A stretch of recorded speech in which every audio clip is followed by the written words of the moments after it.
Hi, everybody. Welcome to Conversations with Calvin, We the Species.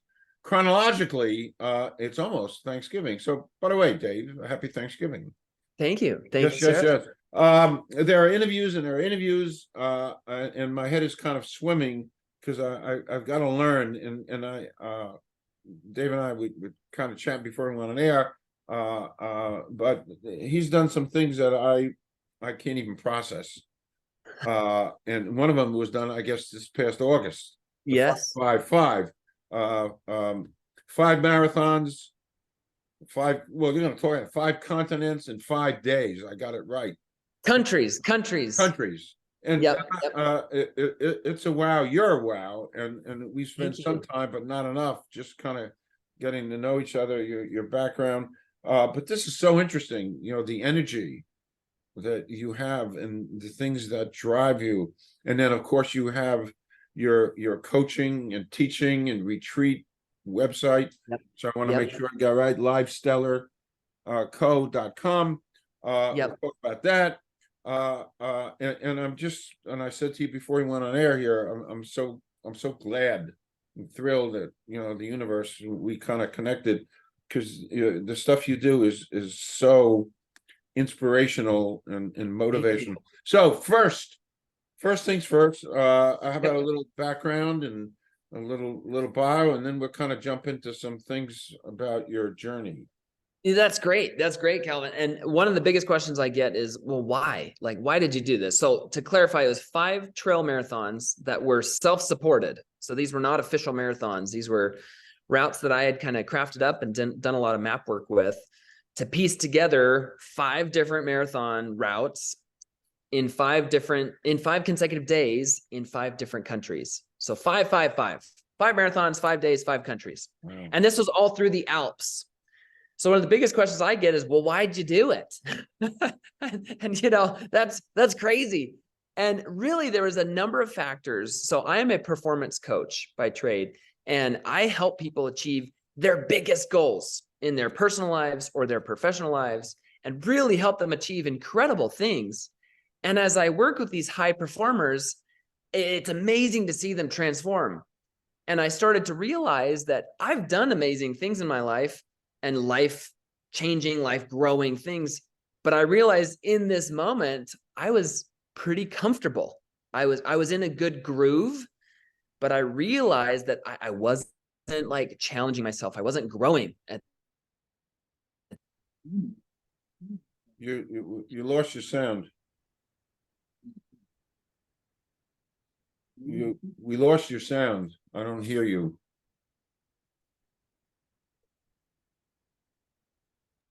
You can't hear me either. Now I hear you. Okay, continue. Yeah, sorry about that. Well, technical error. But you can hear me okay? Perfect. Okay, great. But I realized as I'm working with these high performers, I was in a comfortable groove. And through experience, I know that challenge creates change in our lives. And so I was ruminating on this. Okay, what can I do to really get outside this rut or this groove that I'm in? So that's brewing. That's going on. Another factor in my life is I'm a dad of 4 kids under the age of 8. And so busy. My wife has her business. I have mine. We're in this chapter in our life. We love it. It's beautifully, young family busy. And so a part of me also was yearning for that like adventure challenge, like that, getting out there, really being in a new environment, challenging place. So that's going on. So I've got these multiple factors. And then I was frustrated in my life where I wasn't as disciplined as I wanted to be, with everything from, hitting the snooze button a couple too many times and just not having the structure, the discipline to really train hard and get my body how I want it to and my mind stronger. And so that was going on. So those are 3 things so far. And then I read about this concept, Calvin, called misogi, which is a Japanese idea that literally translates to mean purification and cleanse. And it comes from this idea that these Japanese people would go on this odyssey once a year, and they would call it a misogi. And they would do something so hard that it would impact all the other days that year, that they would overcome some physical or mental challenge or push themselves beyond their limits. Wow. and have this purification, this cleansing experience. And then that would impact all the other days that year. So I read about that. And with all of these other things going on, I started zooming in on this idea of like, ooh, I really want to challenge myself. I like using my body to test my mind. And so I thought, what's a physical challenge, I could tackle here? And I kept seeing pictures of the Alps. And I've been to the Alps when I was 18, and I wanted to go back, but having a young family and 2 businesses, it's as you can imagine, logistically challenging to do that. And so I read about this. This is all brewing. I thought, gosh, how could I get to the Alps and see the most beautiful terrain in the shortest amount of time while being intimately connected to my surroundings? And that's where this idea started to brew of, what if I did some trail marathons? That would be a challenge. And what if I did it in multiple different countries in a stacked amount of time, so I'm not away from my family for too long? And that's where the idea was birthed, the 555. Wow. Wow. So you're there in August. So what are the countries you hit? Yeah, so the Alps touch 6 different countries. And just for sake of time, and because I didn't want to do 666, so I did 555. So I chose to start off in Switzerland. Then I went to Chamonix, France, then the Italian Dolomites, and then Austria and Slovenia. Now, the plan was, Calvin, to fly into Switzerland, rent a car, drive to these different places. I'm self-supported, so I would be driving in between these different countries. So after I would finish a run, I'd hop in the car, get food, get water, jump in a river or a lake to clean off, and then start driving. Wow. And I'd drive a couple hours down the road. Then I'd pull over, fold down the seats of the rental car. I had a little mattress and sleeping bag. Oh, wow. So I'd put that in back of the car, and I'm 6'1", so I was like, kind of angled sideways, this rental car. I'd sleep the night, wake up the next morning, drive a couple more hours to my next country and location, do some map work to clarify, get my bearings, and then hit the trail. Wow. So that was kind of my rinse and repeat kind of thing. And physically, as you can imagine, it was incredibly challenging. I mean, each marathon was averaging 8,000 feet of elevation gain. So over the course of doing these 5 marathons, I ended up running just under 40,000 feet of elevation gain. So that's equivalent to climbing Everest twice in 5 days. And then it spanned 137 miles through these different countries. Now, one thing that was huge with Switzerland is in that first half, in the first 10 miles of running in Switzerland, my legs were screaming. I was already 5,000 feet of elevation gain. It was nearly straight up, these incredible peaks. And it was hot. It was hard. My legs were on fire. And I thought I had the demons starting to show up mentally of just, there's no way you can do 4.5 more of these. And I was zoomed out looking at the big picture thinking, oh my gosh, like I can't do this. And in life, sometimes we look at the big picture and it's like, how are we going to do this? And that's where I needed to zoom in then. And I zoomed in. I thought, well, what's my next? I can make it to the next ridge. I can go another 1/4 mile. I can go to that, saddle there, that peak. And as I did that, I realized that's such a skill in life of zooming in and zooming out. Sometimes when we're so overwhelmed by what's right in front of us, we need to zoom out, look at the big picture. Hey, I'm doing this for a reason here. Sometimes we're zoomed too far out that we're overwhelmed by the big picture and we need to zoom in. So that zoom in, zoom out has helped me with other goals in my life too. But this was no different. I needed that. So in that moment, I also had the thought, what if I just do 5 half marathons? No one cares. No one knows. This is just my journey, my challenge.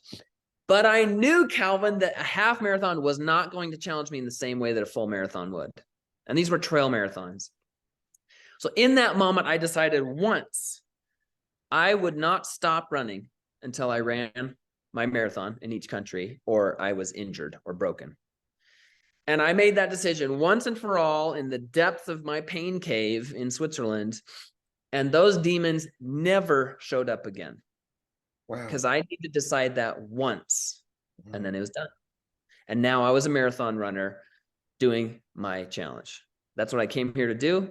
That's what I was going to do. Wow. And basically you're alone. I mean, it's you and the mountains and the snow cap, and I mean you're Yep. alone and you're doing this. You can't even Totally. process the scenery and absorb that. I spent time in the Dolomites myself. Oh, yeah. Like it's Beautiful. one of the best kept secrets on earth. You don't hear a lot about the Dolomites. You hear about the Yeah. Alps and this, but Right. I spent a week up in the Dolomites, not Beautiful. doing what you did. Yeah. A company I worked for, Luxottica, had their office up in the Dolomites. Beautiful. Agardo and Belluno and Sansonice and whatever. And you get up every morning and it was a wow. So you're absorbing and you're Yeah. By the way, Dave, this is documentary. This is a movie. You ever think about that? Oh, No, it is. It would be a dream.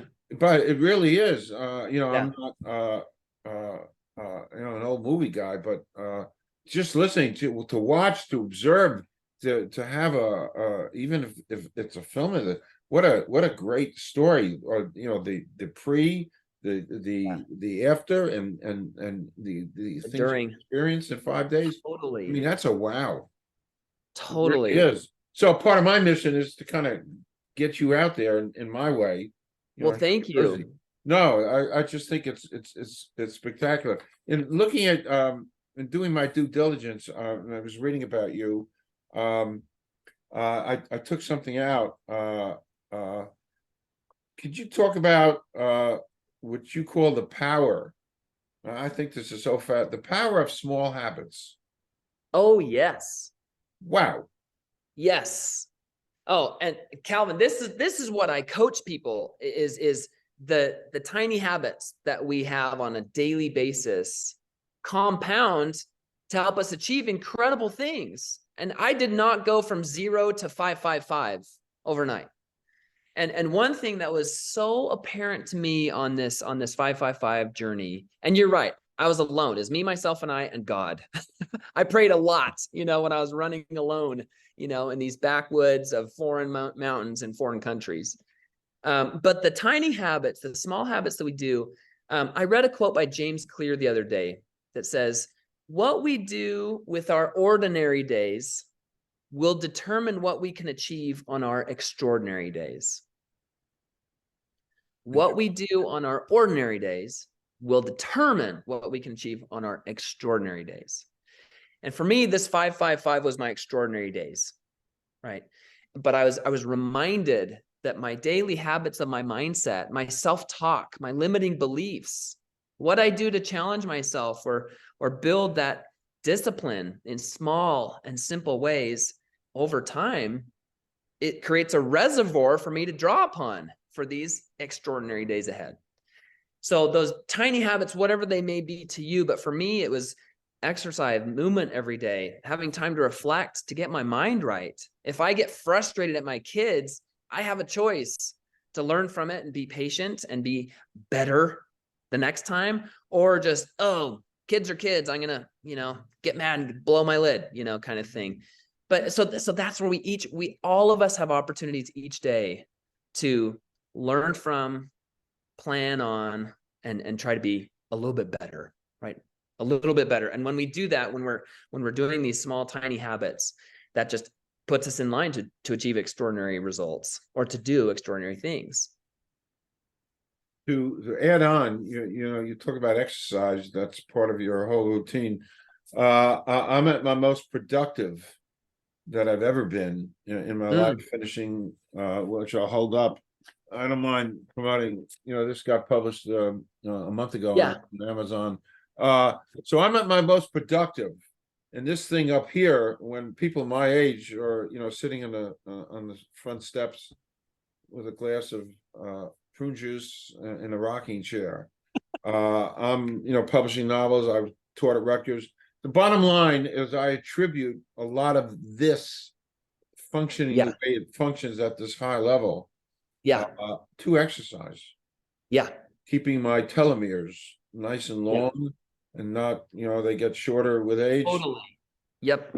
So And that's so key. And it's movement. And I think oftentimes movement is disguised as like to get ripped or, to be super strong or fit. And it's like, that's great. But like a walk, like there's so much science behind a walk every day that gives so much mental and physical clarity and health.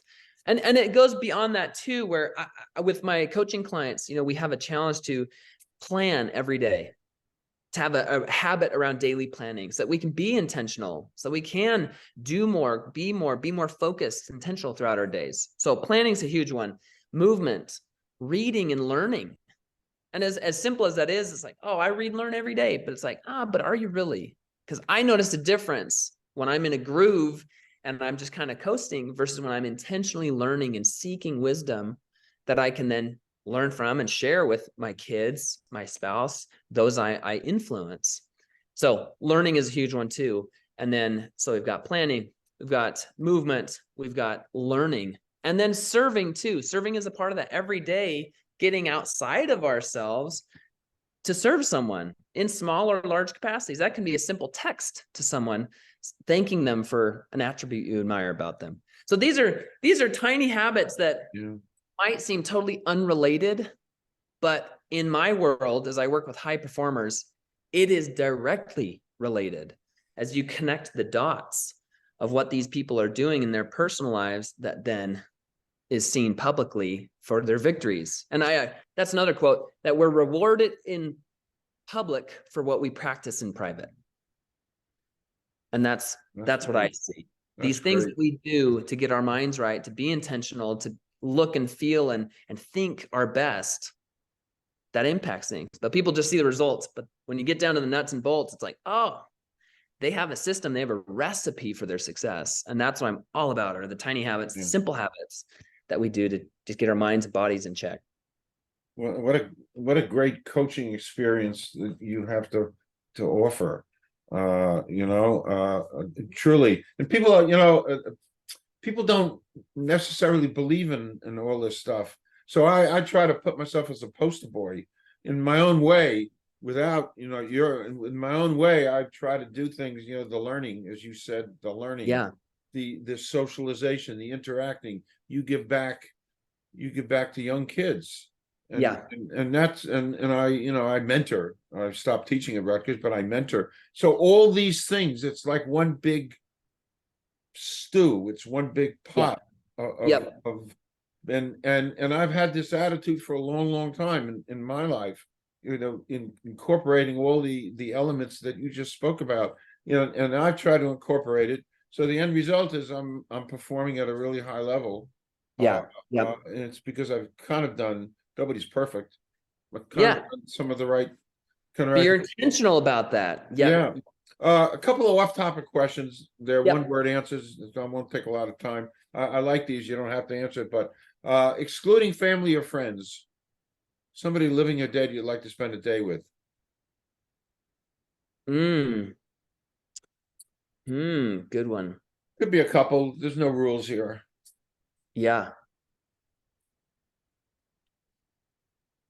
One that comes into mind is Charles Lindbergh. I did a report on him in second grade. Wow. And I remember it stood out to me that he was pushing into the unknown in the air. Correct. With technology that was, revolutionary at the time. So I relating to this topic a little bit too. It's like, by the way, there is that parallel between, doing what you did in 5 days up in the mountains there all by yourself, and what he did flying over the Atlantic. Totally. Into the unknown.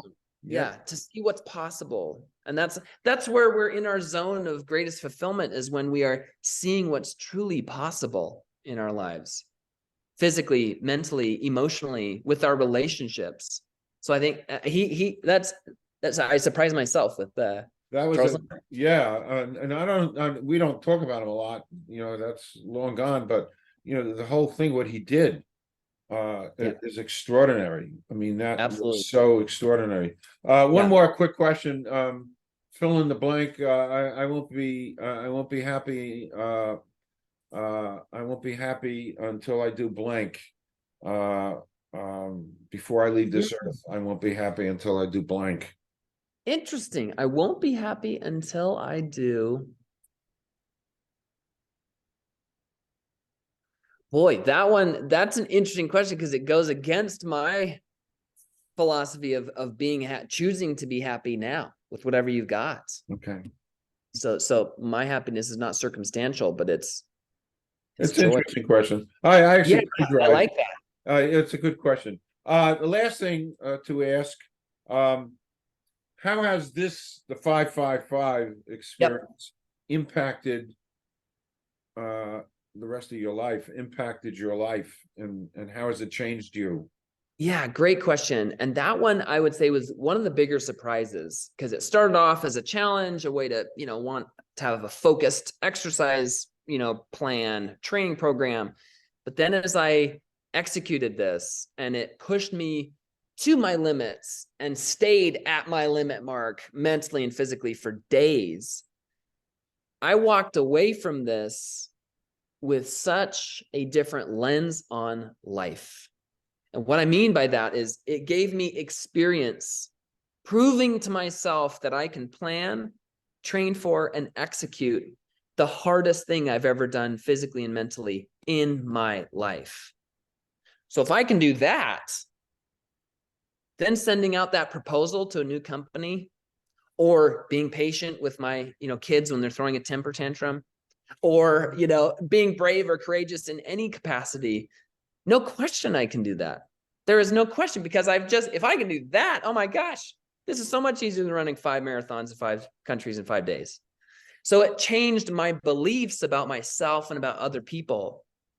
So as I coach people as well, I see them with greater limitless potential because I believe in the human spirit. I believe in what people can accomplish when they put their mind and focus and actions together in a plan and take action on it. So it's impacted all of those different aspects, as well as parents, oftentimes we to our kids say, you can do anything. You're brave, you're courageous, you're kind, you're smart. You can do these things. And kids model what they see more than what they hear. And so if they see a parent who's telling them all these great things, but that parent is sitting comfortably in their comfort zone and in a rut or whatever, then they say, well, if you can pursue your dreams, then why are you working that job? If you can be healthy and strong, why do you look the way you do? And that's, I think, a sometimes hard dose or pill to swallow. But as a parent, I wanted to tell my kids and show my kids what it looks like to get really uncomfortable and to be really focused and to see what we can accomplish when we do hard things and challenge ourselves. So I want to tell them and I want to show them. I want to show them. Wow. We're good. This is great. We did good. I want to thank you for you're spread out in a million different directions, giving some time, and I want to definitely share your story. It's just an amazing story. I invite you to come back here in any shape, way, or form. Your message is unbelievable. I live so many elements of your message, piece by piece, the things I've done in my little microcosmic world. Beautiful. And it's a conscious. It's a conscious awareness. I'm walking around with 0 coronary artery plaque at my age, and a lot of it attributes to the elements of what your coaching is about, the performance and the health, all this stuff, and 0 coronary artery plaque allows the blood to flow here unimpeded. So that it's all so. You are amazing, and I'm so glad. Thank you, Calvin.